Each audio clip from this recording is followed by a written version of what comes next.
Cinema ನೋಡಿ ನಾನು ಸ್ವಲ್ಪ ಸರ್ಪ್ರೈಸ್ ಆದೆ. ಯಾಕಂದ್ರೆ ಒಂದು ಚೂರು ಎಕ್ಸ್‌ಪೆಕ್ಟೇಷನ್ ನನಗಿರ್ಲಿಲ್ಲ. But cinema Hayagreeva. ಇದು ಧನ್ವೀರ್ ಅವರು ಆಕ್ಟ್ ಮಾಡಿ, ರಘುಕುಮಾರ್ ಅವರು ಡೈರೆಕ್ಟ್ ಮಾಡಿರೋ ಸಿನಿಮಾ. ಸಿನಿಮಾದ ಲಾಗ್ ಲೈನ್ ಏನಂದ್ರೆ, ಸೀರೀಸ್ ಆಫ್ ಕಿಲ್ಲಿಂಗ್ ಆಗ್ತಾ ಇರುತ್ತೆ. ಬಟ್ ಇಲ್ಲಿರೋ ಟ್ವಿಸ್ಟ್ ಏನಂದ್ರೆ, ಬೇಡ ಅವರು ಟ್ರೈಲರ್ ಅಲ್ಲೂ ಹೇಳಿಲ್ಲ, ಇಲ್ಲೂ ಹೇಳೋದು ಬೇಡ. ಬಟ್ ಆ ಕೊಲೆಗಳು ಯಾಕೆ ಆಗ್ತಿದೆ ಅಂತ ಈಗ ನಮ್ಮ ಮೇನ್ ಕ್ಯಾರೆಕ್ಟರ್ ಅರ್ಜುನ್ ಕಂಡಿಡಿಬೇಕು. ಈ ಕಡೆ ಪುರಾಣಗಳಿಗೆ ಹೇಗೆ ಲಿಂಕ್ ಮಾಡಿದ್ದಾರೆ ಅಂತ ಸಿನಿಮಾನೇ ನೋಡಿ ತಿಳ್ಕೋಬೇಕು. Don't forget to like this video. ಸಿನಿಮಾದಲ್ಲಿ ನನಗಿಷ್ಟ ಆಗಿದ್ದು, ಸಿನಿಮಾ ಎಂಗೇಜಿಂಗ್ ಆಗಿದೆ. ಫಸ್ಟ್ ಹಾಫ್ ಅಲ್ಲಿ ಆ ಲವ್ ಸ್ಟೋರಿ ಅವಶ್ಯಕತೆ ಇತ್ತಾ ಅನ್ನೋ ಒಪಿನಿಯನ್ ಬಂತು ನನಗೆ. ಬಟ್ ಅದಕ್ಕೂ ಒಂದು ರೀಸನಿಂಗ್ ಇದೆ. ಅದು ಫಿಲ್ಲರ್ ತರ ಮಾಡಿಲ್ಲ ಅನ್ನೋ ಒಪಿನಿಯನ್ ಬಂತು. ಸೊ ಸಿನಿಮಾ ಎಂಗೇಜ್ ಮಾಡತ್ತೆ ಅಂಡ್ ಅದು ಮೇಜರ್ ಪಾಸಿಟಿವ್ ಅಂತ ಹೇಳ್ಬೋದು. ಮತ್ತೆ ಆ ಥ್ರಿಲ್ಲರ್ ಪಾರ್ಟ್ ಏನಿದೆಯೋ ಅದನ್ನ ಸ್ವಲ್ಪ ಯೂನಿಕ್ ಆಗಿ ಪುರಾಣಗಳಿಗೆ ಕನೆಕ್ಟ್ ಮಾಡಿರೋದ್ರಿಂದ ಸಿನಿಮಾ ಇನ್ನ ಹತ್ರ ಆಗುತ್ತೆ. ಮತ್ತೆ ಧನ್ವೀರ್ ಅವರ ಆಕ್ಟಿಂಗ್ ಚೆನ್ನಾಗ್ ಅನಿಸ್ತು. ಬೇರೆ ಸಿನಿಮಾಗಳಿಗೆ ಕಂಪೇರ್ ಮಾಡಿದ್ರೆ ಇಲ್ಲಿ ಆದಷ್ಟು ಕ್ಯಾರೆಕ್ಟರ್ ಆಗೇ ಇರೋದಕ್ಕೆ ಪ್ರಯತ್ನ ಪಟ್ಟಿದ್ದಾರೆ. ಬಟ್ ಒಂದು ಅದರ್ ದ್ಯಾನ್ ಕಮರ್ಷಿಯಲ್ ಫಿಲ್ಮ್ ಅಲ್ಲಿ ಅವರು ಆಕ್ಟ್ ಮಾಡಿದ್ರೆ ಅವರ ಪೊಟೆನ್ಶಿಯಲ್ ಗೊತ್ತಾಗುತ್ತೆ ಅಂಡ್ ಅವರ ಸ್ಕ್ರೀನ್ ಪ್ರೆಸೆನ್ಸ್ ಸಿನಿಮಾಗೆ ವ್ಯಾಲ್ಯೂನ ಆಡ್ ಮಾಡಿದೆ. ಸಿನಿಮಾ ನೋಡುವಾಗ mind blowing wow what A twist ಅನ್ನೋ ಒಪಿನಿಯನ್ ಬರಲ್ಲ. ಬಟ್ ಹಂಗಂತ ಸಿನಿಮಾ ಚೆನ್ನಾಗಿಲ್ಲ ಅಂತಲ್ಲ. ಒಂದು ಫ್ಯಾಮಿಲಿ ಆಡಿಯನ್ಸ್ ಕುತ್ಕೊಂಡು ನೋಡಿದ್ರು ಅರ್ಥ ಆಗೋ ತರ ಇದೆ.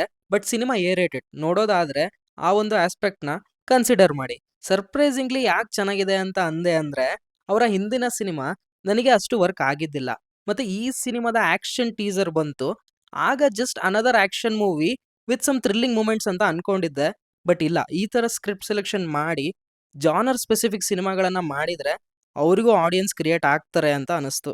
ಥ್ರಿಲ್ಲರ್ ಸಿನಿಮಾಗಳಲ್ಲಿ ಏನಿರಬೇಕು ಅನ್ನೋದ್ಕಿಂತ ಏನಿರಬಾರ್ದು ಅನ್ನೋ ಕ್ಲಾರಿಟಿ ಯಾವಾಗ್ಲೂ ಇರಬೇಕು. ಅದು ಇಲ್ಲಿ ವರ್ಕ್ ಆಗಿದೆ. ಸಾಂಗ್ಸ್ ಯಾವು ತೊಂದರೆ ಕೊಡಲ್ಲ. ಸಿಚುವೇಶನಲ್ ಸಾಂಗ್ಸ್ ತರ ಬರುತ್ತೆ.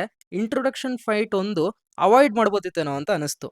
ಇನ್ನು ಪರ್ಫಾರ್ಮೆನ್ಸ್ ವೈಸ್ ಎಲ್ಲರೂ ಚೆನ್ನಾಗಿ ಆಕ್ಟ್ ಮಾಡಿದ್ದಾರೆ. ಸಂಜನಾ ಅವರು ಅವ್ರಿಗೆ ಇರೋ ಸ್ಪೇಸ್ ಅಲ್ಲಿ ಪ್ರಾಪರ್ ಆಗಿ ಹ್ಯಾಂಡಲ್ ಮಾಡಿದ್ದಾರೆ. ಇನ್ನು ಇದರ ನೆಗೆಟಿವ್ಸ್ ಅಂತ ಅನ್ಸಿದ್ದು, ಕೆಲವೊಂದ್ ಕಡೆ ಸೆಟಪ್ ಆದ ವಿಷಯಗಳಿಗೆ ಪ್ರಾಪರ್ ಎಂಡ್ ಅಂತ ಸಿಗೋದಿಲ್ಲ.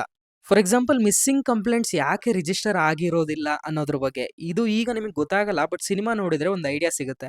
ಮತ್ತೆ ಆ ಕಿಲ್ಲರ್‌ನ ರಿವೀಲ್ ಮಾಡಿದ್ದು ಓಕೆ. ಅದು ರಿವೀಲ್ ಆಗಿದ್ರು ಹೇಗಾಯ್ತು ಅನ್ನೋ ಸಸ್ಪೆನ್ಸ್ ಇದೆ. ಆದ್ರೆ ಆ ಕ್ಯಾರೆಕ್ಟರ್‌ನ ಮೊದಲೇ ಎಸ್ಟಾಬ್ಲಿಷ್ ಮಾಡಿದ್ರೆ ಇನ್ನೂ ಚೆನ್ನಾಗ್ ಅನ್ಸಿರೋದು. ಸೊ ಸಿಂಪಲ್ ಆಗಿ ಹೇಳೋದಾದ್ರೆ, ವಾವ್ ಅನ್ನೋ ಎಲಿಮೆಂಟ್ ಇರದೇ ಇದ್ರು ಡೀಸೆಂಟ್ ಥ್ರಿಲ್ಲರ್ ಅಂತ ಹೇಳ್ಬೋದು. ಮೋಸ್ಟ್ ಇಂಪಾರ್ಟೆಂಟ್ಲಿ ಸಿನಿಮಾ ಎಂಗೇಜಿಂಗ್ ಆಗಿದೆ.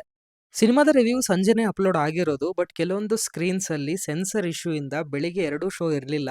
ಸೊ ಹಾಗಾಗಿ ಲೇಟ್ ಆಯ್ತು. ರೈಸ್ ಆಫ್ ಅಶೋಕ ಸಿನಿಮಾದ ರಿವ್ಯೂ ಕೂಡ ಚಾನಲ್ ಅಲ್ಲಿ ಅವೈಲೇಬಲ್ ಇದೆ. ನೋಡಿಲ್ಲ ಅಂದ್ರೆ ನೋಡಿ. ಸೊ ಇದಾಗಿದೆ ಹಯಗ್ರೀವ ಸಿನಿಮಾದ ರಿವ್ಯೂ. ಚಾನಲ್ಗೆ ವಿಸಿಟ್ ಮಾಡಿ, ಬೇರೆ ಕಾಂಟೆಂಟ್ಸ್ ನ ನೋಡಿ. ಇಷ್ಟ ಆದ್ರೆ ಸಬ್ಸ್ಕ್ರೈಬ್ ಮಾಡ್ಕೊಂಡು ಸಪೋರ್ಟ್ ಮಾಡಿ. ಮತ್ತೆ ಯೂನಿಕ್ ಕಾಂಟೆಂಟ್ ಜೊತೆ ಸಿಗ್ತೀವಿ. ಅಲ್ಲಿವರೆಗೂ filmy stuff by Nehal channel ಕಡೆಯಿಂದ ಬೈ ಬೈ.